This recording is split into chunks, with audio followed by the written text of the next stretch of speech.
Bonjour, c'est Petit Sam. Alors aujourd'hui, une vidéo sur l'entretien d'embauche et plus spécifiquement les premières minutes de l'entretien d'embauche où le recruteur va vous dire « présentez-vous ». Et là, qu'est-ce qu'on dit quand le recruteur dit « présentez-vous » Eh bien souvent, ça embête vraiment les candidats parce qu'au-delà de leur nom et de leur prénom, ils ne savent pas quoi dire. Donc moi, je vais vous expliquer ce qu'il faut dire et surtout ce qu'il faut dire pour être efficace, pour être percutant dès les premières minutes de l'entretien. Et ce discours qui va être percutant, je peux vous dire qu'il va marquer l'esprit du recruteur et il va capter son attention. Il va vraiment être dans l'écoute de ce que vous allez dire et il va vraiment retenir ce que vous allez dire. Je vais vous dire ça tout de suite et on va voir ça en fait en 3 étapes. La première étape, aussi évidente soit-elle, eh bien, il faut rappeler pour quel poste vous candidatez et pour quel poste vous êtes là en entretien. Pourquoi il faut faire ça ? Ça a un double intérêt en fait. Déjà pour vous, ça va vous permettre d'introduire votre discours pour faire une très bonne transition pour la deuxième étape que je vous expliquerai après. Et pour le recruteur, ça va lui permettre de bien contextualiser les choses et de ne pas faire d'erreur. Pourquoi ? Eh bien parce qu'il y a des recruteurs qui reçoivent des candidats parfois pour différents postes en même temps. Donc là, ça va leur permettre de ne pas se tromper. C'est un petit rappel sur le poste pour lequel vous candidatez et pour lequel vous êtes présent à l'entretien.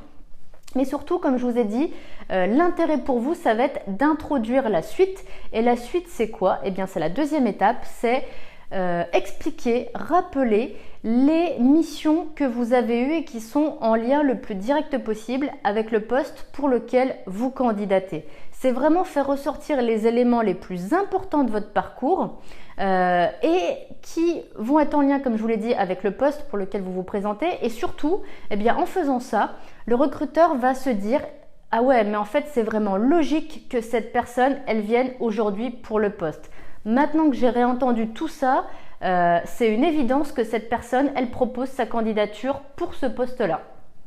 Donc finalement, la première étape où vous rappelez le poste, l'intitulé du métier pour lequel vous candidatez, ça c'est le présent.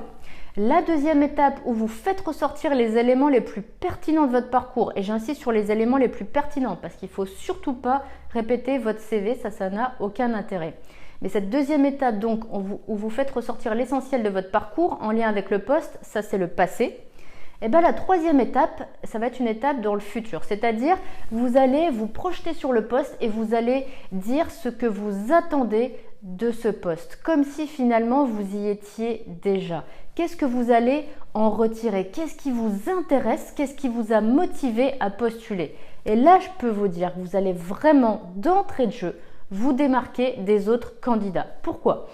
Plusieurs raisons. Déjà, il y a très peu de candidats qui font une présentation efficace en entretien d'embauche.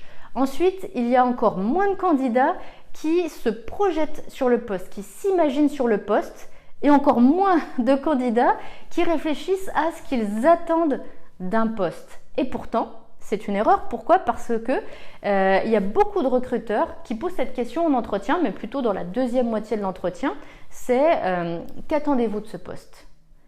Et là, je peux vous dire que quand cette question n'est pas préparée, c'est très compliqué à gérer. Il y a beaucoup de candidats, en fait, implicitement, qui attendent une chose évidente et très importante, c'est finalement le salaire. Mais bien évidemment, on ne peut pas répondre ça en entretien. Donc vous, si d'entrée de jeu, vous apportez ces éléments de réponse au recruteur, je peux vous garantir que vous serez percutant et efficace et que vous aurez toute son attention. Alors, on va prendre un exemple pour que vous voyez bien ce que ça donne étape par étape. Imaginons quelqu'un qui postule pour le métier de vendeur en prêt-à-porter. Et on va même complexifier encore les choses. On va prendre l'exemple de quelqu'un qui n'a pas forcément d'expérience en vente. Comme ça, vous allez bien voir ce que ça donne. Alors, première étape. Donc, je me présente aujourd'hui pour le poste de vendeur en prêt-à-porter. Ce qui m'intéresse dans ce poste, c'est vraiment la relation avec la clientèle. Le fait de pouvoir apporter un service, de pouvoir répondre à un besoin, de pouvoir satisfaire le client. Par le passé, j'ai travaillé comme animateur. Donc là, j'encadrais des groupes d'adolescents et j'étais très régulièrement au contact des parents. Je devais très régulièrement répondre à des questions, apporter des informations, rassurer et répondre à un besoin. J'ai également été téléprospecteur. Donc là, la relation était à distance, tout se passait par téléphone et je devais proposer les services et les produits de mon entreprise. Donc j'avais beaucoup de questions. Je devais convaincre, mais je devais aussi satisfaire la clientèle et tous ces échanges et cette satisfaction et ce service que je proposais, eh bien pour moi c'était vraiment très plaisant et c'est vraiment dans cette voie que j'ai envie de continuer. Et j'ai particulièrement envie de continuer auprès de vous parce que vos produits, je les connais, vos produits, je les achète, donc je les apprécie et je sais particulièrement bien en parler puisque je les apprécie moi-même et j'ai envie justement d'apporter aux clients la satisfaction que je retire moi-même en achetant vos produits. Voilà, le tour est joué. Je peux vous dire qu'avec une présentation comme ça, le recruteur va vraiment vous écouter et je peux vous dire qu'il va très certainement oublier une grande partie des candidats qu'il aura vus avant vous. Là vraiment, vous allez marquer son esprit, marquer son attention. Voilà, donc on a vu en 3 étapes comment bien se présenter efficacement et rapidement puisque ça prend moins d'1 minute finalement.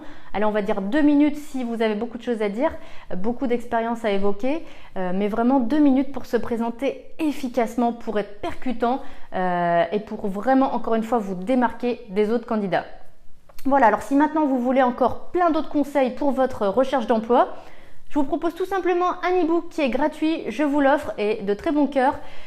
Pour cela, il vous suffit tout simplement de cliquer sur le lien qui est juste en dessous dans la description de la vidéo. Et moi, je vous dis à très bientôt dans une nouvelle vidéo.